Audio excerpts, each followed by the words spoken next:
saveur divine. Cette bonne nouvelle du royaume sera prêchée dans le monde entier pour servir de témoignage à toutes les nations. Alors viendra la fin. Ce pain céleste vous est présenté par Immaculée Niraneza. Bienvenue très chers amis, vous tous qui écoutez l'émission Saveur divine. Que la paix de notre Seigneur Jésus-Christ soit avec vous. Bénissons l'Éternel pour le souffle de vie. Je le bénis pour ce nouveau jour qu'il m'accorde et j'espère que vous allez bien là où vous vous trouvez dans les 4 coins du monde.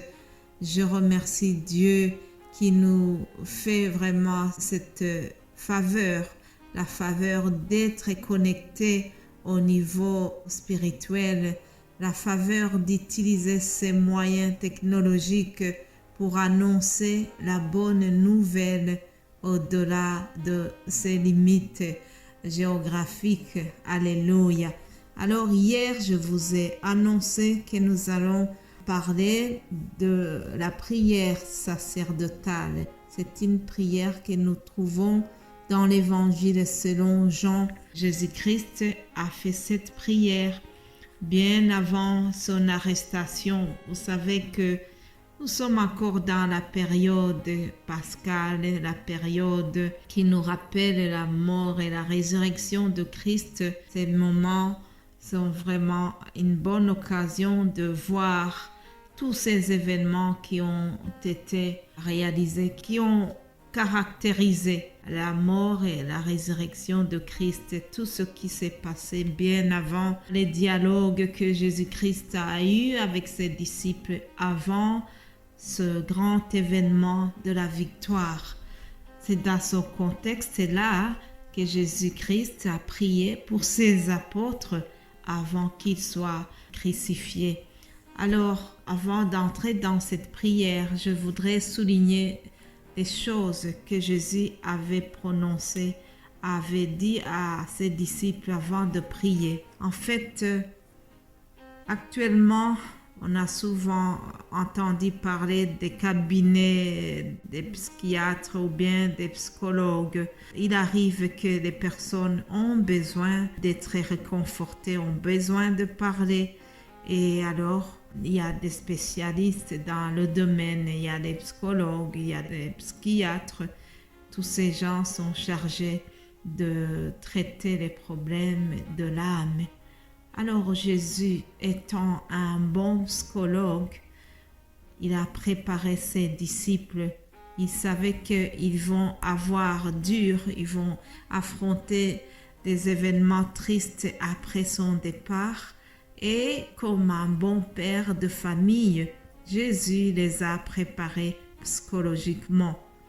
Il les a réconfortés et il les a prévenus de ce qu'ils allaient vivre après son départ. Donc dans le chapitre 16, le chapitre qui précède notre prière, je vais vous lire les paroles que Jésus-Christ a prononcées avant d'arriver à la prière. Évangile selon Jean, chapitre 16, au verset 5, Jésus dira « Maintenant, je m'en vais vers celui qui m'a envoyé. » Il a vécu des choses intenses avec eux, il a fait des miracles au milieu d'eux, mais voilà, il leur dit qu'il va bientôt les quitter, il va partir. Il les prépare déjà à son retour vers le Père.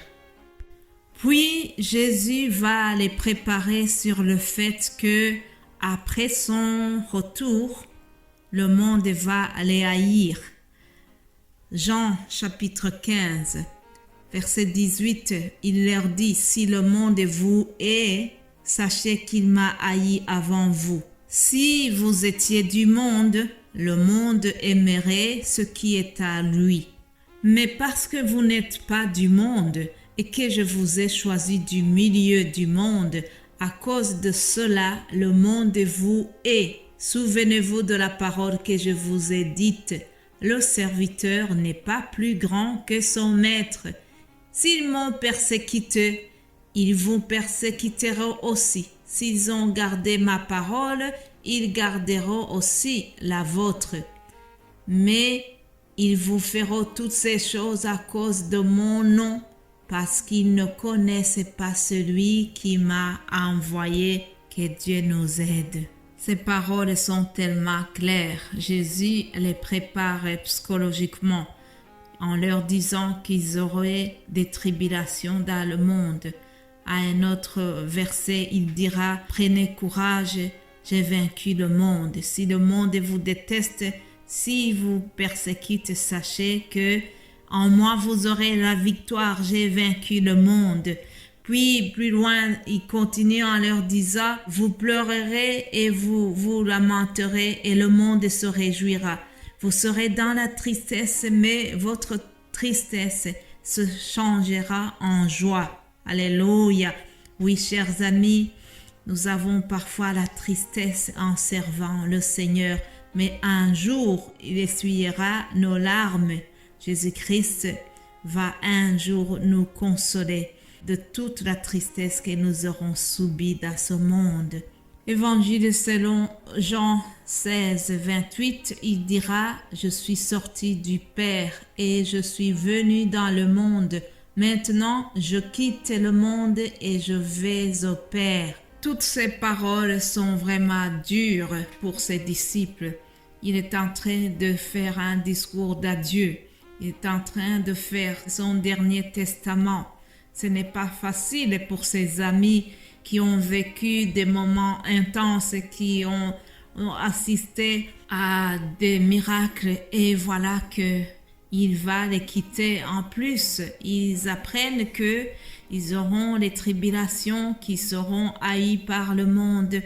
Ils sont vraiment pas contents, ils ne sont pas rassurés de ce qui va se passer après son départ. C'est ainsi que le Maître va les réconforter davantage en priant pour eux. Là, nous arrivons donc dans le chapitre 17 où Jésus-Christ va commencer cette prière, cette intercession. Dans la prière, il y a une partie où il va d'abord parler de lui-même. Il dit, après avoir ainsi parlé, Jésus leva les yeux au ciel et dit, « Père, l'heure est venue. Glorifie ton Fils, afin que ton Fils te glorifie, selon que tu lui as donné le pouvoir sur toute chair, afin qu'il accorde la vie éternelle à tout ce que tu lui as donné. Alléluia. Or, la vie éternelle, c'est qu'ils te connaissent, toi, le seul vrai Dieu, et celui que tu as envoyé, Jésus-Christ. Alléluia. Ça, c'est la première partie de sa prière. Dans cette première partie, Jésus-Christ dit « L'heure est venue ». De quelle heure s'agit-il? C'est l'heure de la crucifixion qui allait venir, l'heure de sa mort, puis de sa résurrection. Alléluia. Alors Jésus dit « Glorifie ton Fils ». Afin que ton Fils te glorifie aussi. Jésus demande à son Père qu'il vienne accomplir tout ce qu'il avait déjà promis auparavant. Parce que Dieu avait donné son Fils, afin que quiconque croit en lui ne périsse point, mais qu'il ait la vie éternelle. Jean 3, 16. Alors c'était le moment, l'heure était venue où celui qui a cru en Jésus-Christ, celui qui va croire en sa résurrection, allait vraiment avoir la vie éternelle. Le moment était venu pour que toutes ces paroles soient vraiment concrétisées. Parce que Jésus-Christ qui allait mourir pour nous à la croix et qui allait ressusciter, tout cela nous accorde la vie éternelle, la vie pour ses disciples qui étaient avec lui et la vie éternelle pour ceux qui vont croire en lui plus tard. Alléluia. Glorifie ton Fils. Jésus donc voulait que Dieu le glorifie. En d'autres contextes, il a dit à ses disciples, en vérité, je vous le dis, le Fils ne peut rien faire de lui-même.